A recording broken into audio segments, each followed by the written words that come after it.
Hey everyone, Real Life with Ashley, the podcast where we say it, feel it, and talk about it. I'm Ashley, your host. We are recording this episode on March 2nd at the one and only Zamin University. And honey, get ready because tonight's topic is a little emotional, a little controversial.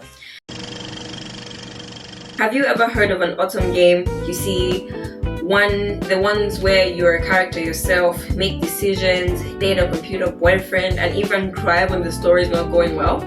But here's the real question. Is it just entertainment or can you really fall in love with AI? Getting into that with me tonight are two wonderful guests, Amy. Hi. And Sue. Hello, guys. Grab your snacks, no judgment, just curiosity, and let's jump right into it. Alright, the first step in AI addiction is in human eyes, a matter of falling in love. Why do people initially fall in love for AI? We're talking about code, algorithms, something that isn't even alive. What is pulling people in emotionally? Actually, it begins with something very human. Mm-hmm. So there's psychologist called John Bowlby, and he said that humans are built or programmed to form some bond. We need that bond because it can let us to feel safe. Oh, I think you are right. AI doesn't behavior or ghost you, or kind of get in the habit of doing something like, you can in person. Oh, girl. Yes, it depends consistently, and that sort of consistency response just make you feel safe. So perhaps we're falling for the AI itself. We're not falling for the AI itself, but that it makes us feel safe. Exactly. And another thing is AI is built around you, your preference, your response. So it sort of mirror your perfect partner back to you.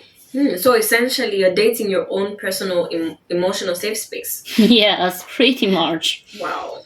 Good enough. A quick multiple choice moment for you both and for the audience. What do you think they're really falling for when someone falls for an AI companion? A, the AI itself. B, the feeling of being understood. C, the sense of control. D, all the above. D, definitely all of the both. Yeah, the same.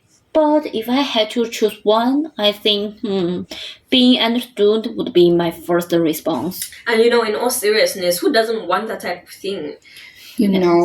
I think of Shirley Turkey and something like this. People like to crave connection, she say, but without some of the liberty that in the relationships. Yes. Which on the surface appears wonderful, but true intimacy, it needs friction. Exactly. Okay. The feeling of people is real, but the relationship itself is one side. AI can elevate loneliness in the moment, but in long term, it might make actual people relationships seem harder to handle. Yes, I think it's right. Because when you become used in advance to perfect understanding, I don't think you will be able to stand the normal human misunderstanding anymore. Yes. And real relationships, they're messy, they're emotional, they're unpredictable, but AI relationships, smooth, controlled, safe. Yes. And when enough people start opting for the safe options, it can do societal damage as well. When you consider Japan, for instance, richer companies are already fairly common.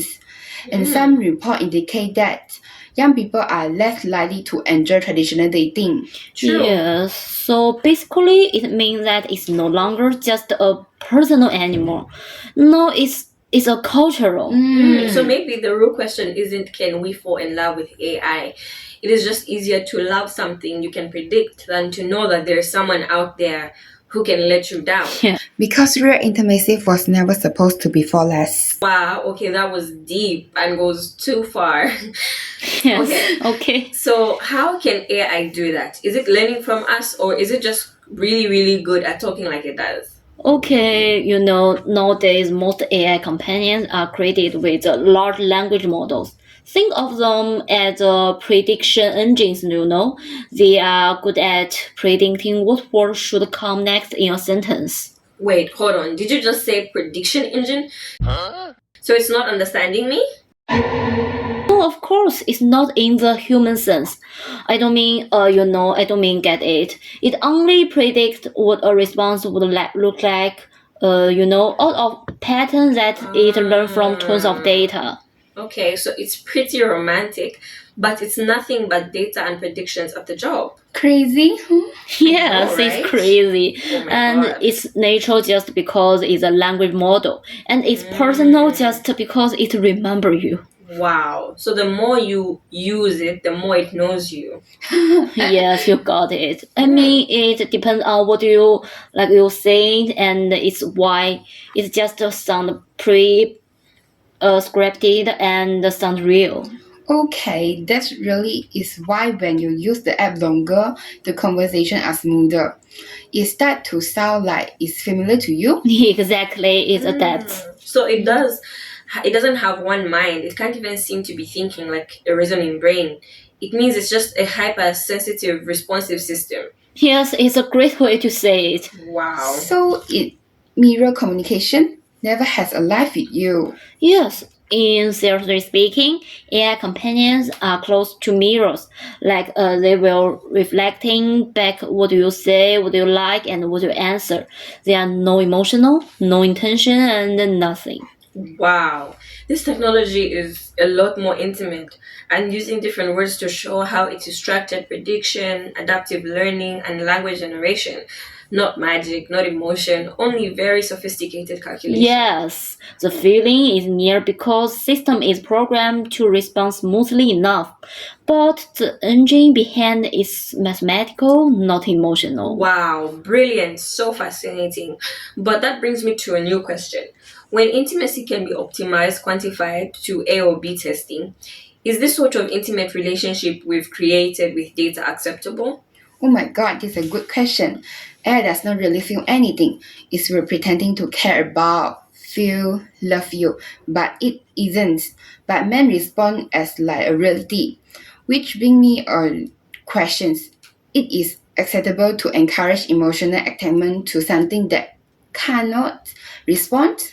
So in a way, it's like AI is playing or pretending, lack of a better term, faking it. But at the end of the day, the other person is really putting their whole heart behind it. Sad truth. That feels so tricky. Yes, it is. They want you to stay emotionally attachment and perhaps even you spend money. But how can you give your consist to something programmer to inform how you feel? Probably not. Wow, what okay is is love or just a marketing? Exactly, girl. And we tell these apps everything. Our insecurities, our feelings, stuff we don't even tell our friends. Sure, and that is data definitely goes somewhere. Spot on. Okay, Yeah. and there is another issue about the dependency, If AI feels easier to be with than the actual people, I think some people would closely off with a real person. So ethically, for sure, it doesn't have to be all about is it right or wrong. Otherwise, an object that begins as a cute romance could inevitably interfere with someone's emotional growth personally and permanently. Yes, okay. It's a little bit like, the love, loyalty, obsession wrapped into code.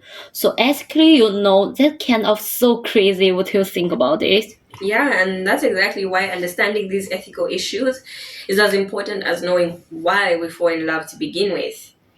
Okay. Yeah, so what have we learned tonight? Humans don't fall for AI because we're foolish. We fall because we desire connections. We invented AI for consistency, knowledge, and comfort, but behind the warmth, there's no heart beating, no shared reality, just prediction and code. AI romance reveal not only something wonderful about technology, but about us. Of the temptation of things to have is straightforward rather than complicated. Yes, because the real love is messy and unpredictable. And that's what makes it real. Yeah, and perhaps the biggest ethical question isn't can a machine love us? Maybe it's what happens when we start liking something that cannot. Yes. All right, thank you so much for spending time with us on Real Life with Ashley, the podcast where we Say it, feel it, and talk about it. Bye.